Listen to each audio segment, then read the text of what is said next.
WABC News World Headquarters in New York. This is World News Tonight. Good evening, everyone. Thanks so much for joining us on this busy Sunday. I'm Lindsay Davis. Breaking news as we come on the air tonight, what President Trump said about Putin just moments ago, threatening sanctions after a barrage of attacks against Ukraine over the weekend. But we do begin with chaos in the skies as a passenger allegedly attempted to open an emergency exit mid-flight. Authorities say the international flight was traveling from Tokyo to Houston and diverted to Seattle. Passengers and crew members used zip ties to restrain the man. He was taken into custody in Seattle and evaluated at a hospital. In Florida, a propane tank explosion is to blame for a traffic nightmare, shutting down a major interstate for several hours, all this during the height of the holiday travel rush. And weather is also causing some headaches for travelers. Strong winds and hail battering parts of the plains and into the south. Our weather team is standing by with the forecast, but ABC's Morgan Norwood leads us off tonight with the holiday travel hiccups. Tonight, chaos in the sky. Passengers wrestling an unruly man who authorities say tried to open the plane doors mid-flight. The flight from Tokyo to Houston diverted to Seattle. Passengers and crew using a zip tie to restrain the passenger. Ashley Bradley recording the whole ordeal. Thankful others stepped in to help. The airline, All Nippon Airways, confirming the incident and saying a second passenger became unruly while on the tarmac in Seattle, and that both were removed from the flight by Port of Seattle police. The harrowing incident comes during the height of the Memorial Day weekend travel rush. The TSA is screening more than 3 million passengers on Friday, making it the third busiest travel day ever. It's definitely a very busy airport. This is crazy. In Newark, passengers met with more than 300 delays to start the weekend.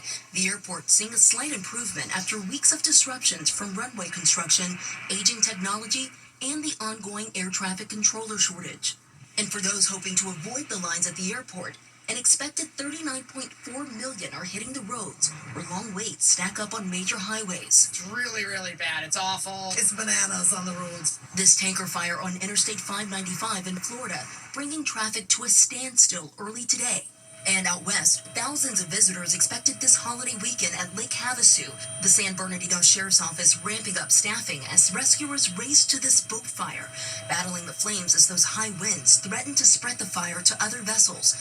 No one injured in that blaze. And on the roads, expect peak traffic tomorrow. Experts say the best time to leave is before 2 p.m. But as for that plane incident, Lindsay, authorities say the man was taken to the hospital after they found he had some sort of medical episode. That plane did go on to Houston as planned. Lindsay? Good reminder, get on the road before 2 if we can. Morgan, thank you. Now to the tornado and severe thunderstorm watch for the plains and parts of the south. Let's bring in WABC meteorologist Danny Beckstrom from our New York station, WABC. Danny, give us a sense of the greatest risk tonight. Greatest concerns are going to be tornadoes, strong storms, damaging wind gusts for the southeast and parts of the southern plains. A tornado watch now in effect in parts of Texas and Oklahoma, with the severe thunderstorm watches expanding from eastern Oklahoma to northern Georgia. Wind gusts over 70 miles per hour and large hail both can cause damage. Plus, we have the flash flooding that remains an ongoing issue with an additional 2 to 4 inches of rain between now and Monday night. This area already saturated, which makes roads extra dangerous for those heading home from the holiday. Severe threat focused on Texas tomorrow, Lindsay, and it looks like a stormy Memorial Day for a lot of the southeast. Could be a messy Monday for many.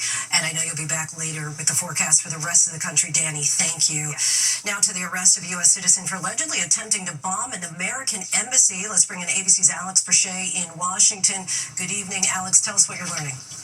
Lindsay, the FBI arrested Joseph Neumeyer, a dual U.S. and German citizen, at JFK Airport in New York today. The 28-year-old is accused of attempting to firebomb the U.S. Embassy field office in Tel Aviv.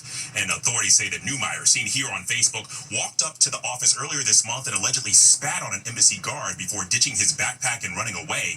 Inside, authorities say they found 3 Molotov cocktails, later disarmed by Israeli National Police. Neumeyer was arrested and deported to face charges in the U.S. A newly unsealed criminal complaint says a subsequent investigation found a Facebook page with hate-filled posts, including this one from the day of the alleged attack that says Join me as I burn down the embassy in Tel Aviv. Death to America, death to Americans. And Lindsay, tonight, Neumeier faces a number of charges that could land him in prison for up to 20 years. Lindsay? Alex, thank you. Next tonight, cities across the country are marking the 5th anniversary of George Floyd's death. His final words, "I can't breathe," became a rallying cry for the nation. But now some say they're facing backlash from the Trump administration. What Floyd's family is saying tonight. Here's ABC's Irene Shaw. Tonight, 5 years since the death of George Floyd, a moment igniting a unifying movement for racial injustice and police reform in America in the middle of a global pandemic. In Minneapolis, where it began, the community gathering at George Floyd Square, the site of his tragic death, for a candlelight vigil. Attorney Ben Crump, who represented the Floyd family, attended a street festival celebrating change and resilience. What we want our children to know is that we stood up for George Floyd to get justice, Breonna Taylor to get justice, Ahmaud Arbery to get justice in Georgia. We stood up. In Houston this week, his daughter Gianna sharing her life's purpose. Helping the world come together as black and white, and it just helps us come all together and be nice to each other. They reflected on Floyd's murder by fired officer Derek Chauvin, who knelt on Floyd's neck for over 9 minutes, as Floyd repeatedly said, "I can't breathe." It sparked the person who want to get up and be an activist and be more of an advocate. But recent developments raising concerns for that movement. DC's Mayor Muriel Bowser ordering Black Lives Matter Plaza to be paved over in March. Activists seeing the removal as erasure of a racial justice symbol. And deaths at the hand of police officers, many of which are deemed justifiable, have been climbing since 2020, according to the project Mapping Police Violence. President Trump saying officers are unfairly targeted and reforms may make it challenging to keep communities safe. The DOJ moved to abandon police reform agreements in Minneapolis and Louisville and investigations of other local police departments. Minneapolis's mayor pushing back. Minneapolis is serious about our commitment to police reform, even if the President of the United States is not. Minneapolis's police chief says recruiting police officers 5 years later is still a struggle, and George Floyd's death is still an open wound, but he says meaningful change is possible without the help of the federal government. Lindsay. Zorine, thank you. Overseas now to Russia launching a large-scale assault in Ukraine, a barrage of drones and missiles targeting dozens of cities. And what President Trump is saying about those attacks tonight, threatening Russia with sanctions. Here's ABC's Marcus Moore. Tonight, Ukrainian President Volodymyr Zelensky condemning the, quote, silence of America after a second consecutive night of Russian airstrikes targeting 30 cities across the country.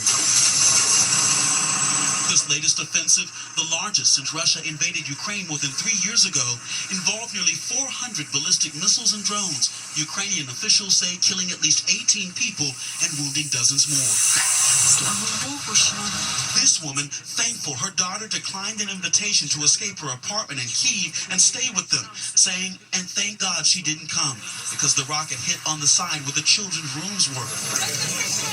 These attacks come amid the conclusion of a historic prisoner swap between the two countries, both sides agreeing to exchange 1,000 captives each. But despite that cooperation, airstrikes have only seemed to intensify.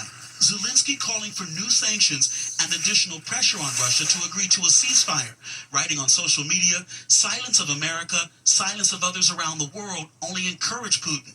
Without truly strong pressure on the Russian leadership, this brutality cannot be stopped. But Trump's NATO ambassador now saying the president, who campaigned on a promise to end the conflict on day one of his second term, wants a ceasefire, but he's still trying to determine whether both sides are serious about making a deal.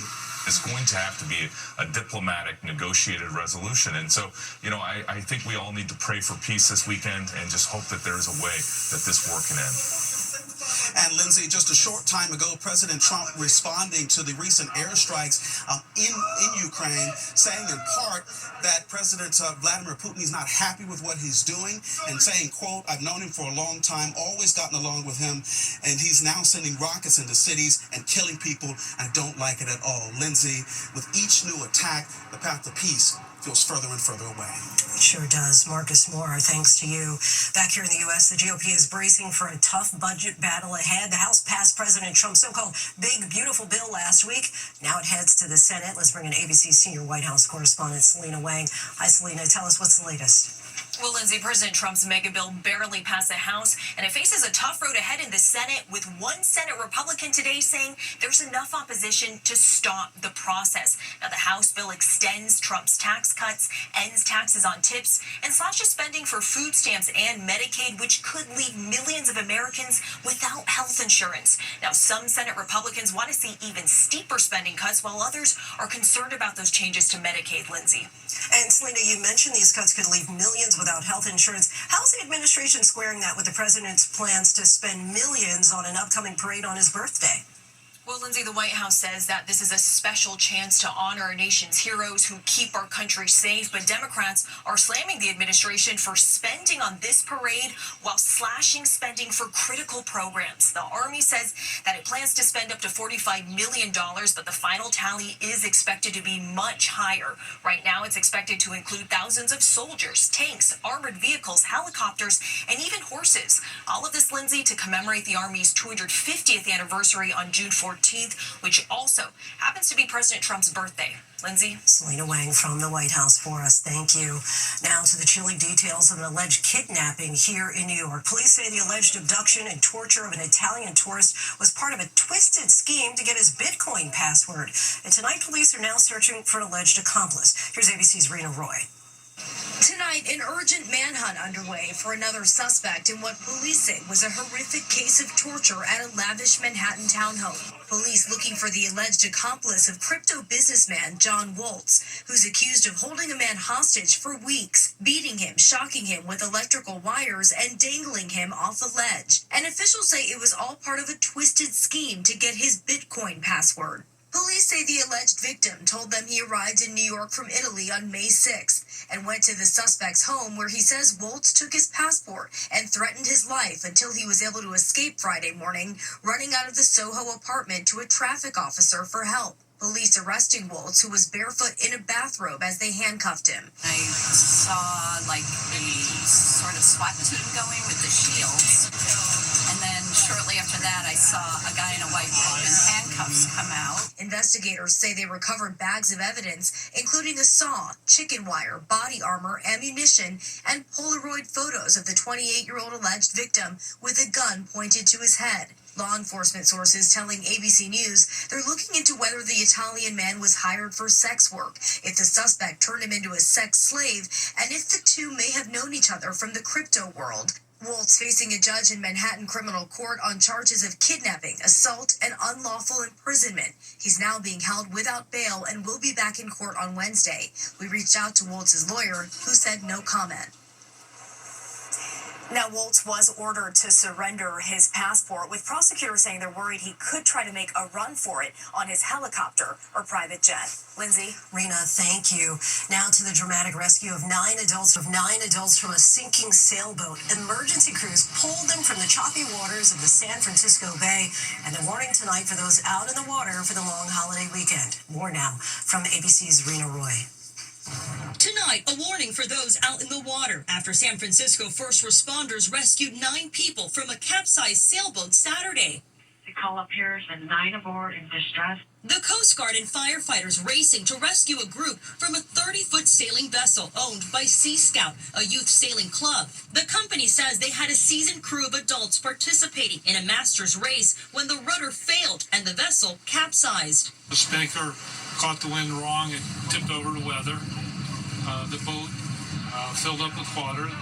Everybody was wearing their life jackets. This rescue comes as the National Weather Service warns of rip currents through Memorial Day. Lifeguards say those rip currents can cause drownings and capsize small boats. Rip currents are dangerous if you don't know how to get out of them. An urgent warning on the East Coast, too. Officials telling beachgoers to be alert following recent early season shark sightings off the coast of Long Island and Massachusetts. Cameras attached to the backs of sharks off of Cape Cod, deployed by scientists from the Atlantic White Shark Conservancy to track and monitor interactions with fishermen. We're using those tags to learn more about their predatory behavior, how they hunt for seals in the waters off of our beaches, and how they're just using the coastal waters off of Massachusetts in general. Lindsay, no one on board that capsized sailboat was injured. The San Francisco Fire Department says they believe that it was high winds that caused the sailboat to top over. Lindsay? Melissa, thank you. There's so much more ahead on World News Tonight this Sunday. Our weather team is standing by with your Memorial Day forecast.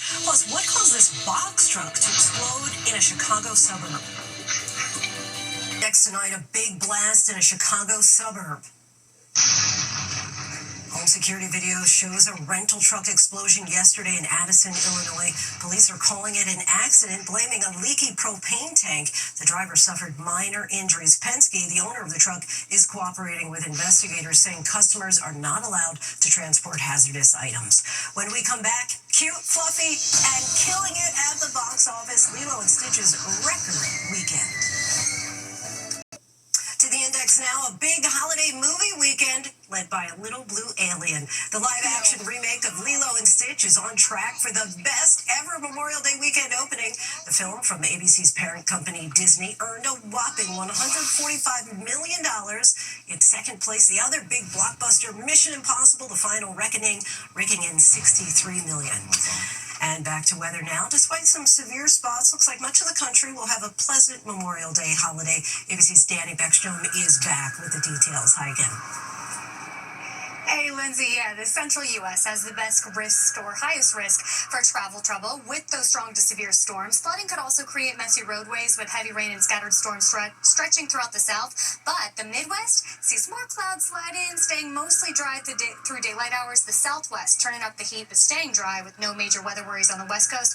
While here in the Northeast, finally, Lindsay, we're looking at sunny skies and seasonable highs tomorrow, coming off a cool, cloudy, and showery weekend. So I think we deserve the 75 and sunshine. Lindsay? It is about time, Danny. Thank you. When we come back, an emotional moment in Hawaii that was a long time coming. Finally, a memorable Memorial Day for one little girl. It was a big day for these students at Herff Elementary School in Boerne, Texas last week.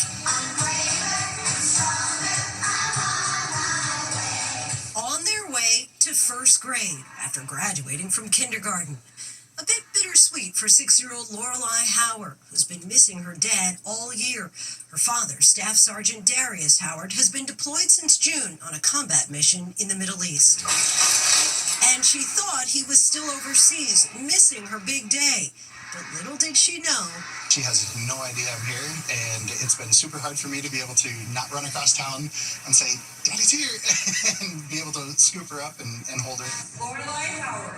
When her name was called to go up, they played this video message from her dad. I am super excited. I'm so glad that you're able to accomplish everything that you do. And then this 6-year-old received the surprise of her life. Lorelei jumping into her dad's arms. An embrace nearly a year in the making. It's been a long day for him. Good night.